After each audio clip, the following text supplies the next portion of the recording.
carita kacinta nu telaksana teluhur najan bari teka masur kadedeh anu kapungkur nah hate teu bisa lipur jeung wanoja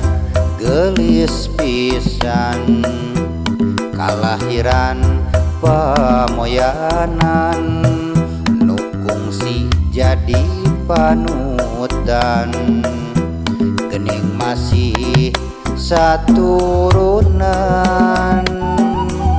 cinta kuring telaksana ku gunung Sunda kabuka yen kuring jeung manehna masih keneh baraya cinta anjeunna nu luntur ku gunung Sunda kacatur paingan anjeunna mundur geuning masih keneh dulur.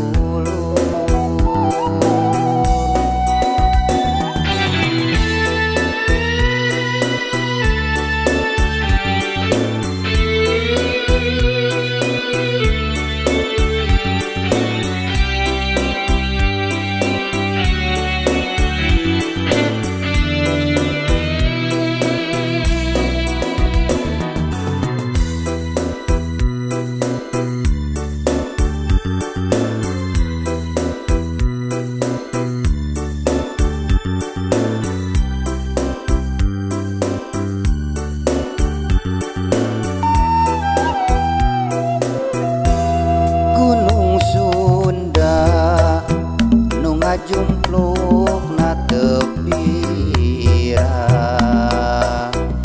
aya hiji carita kacinta nu telaksana teluhur najan bari teka masur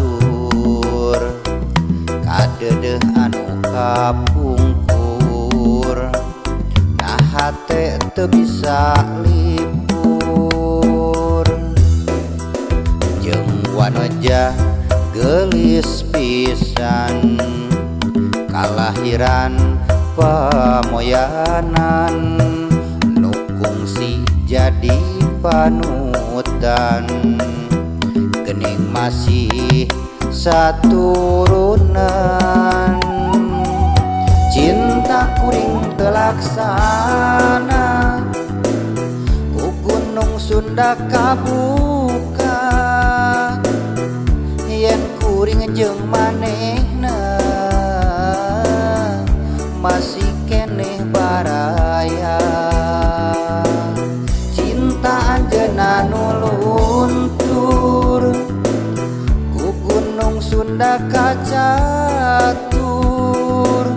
paingan anjeunna mundur geuning masih keneh dulur cinta kuring telaksana ku gunung Sunda kabuka yen kuring jeung manehna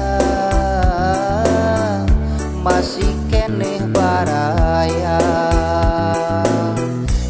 anjeunna nu luntur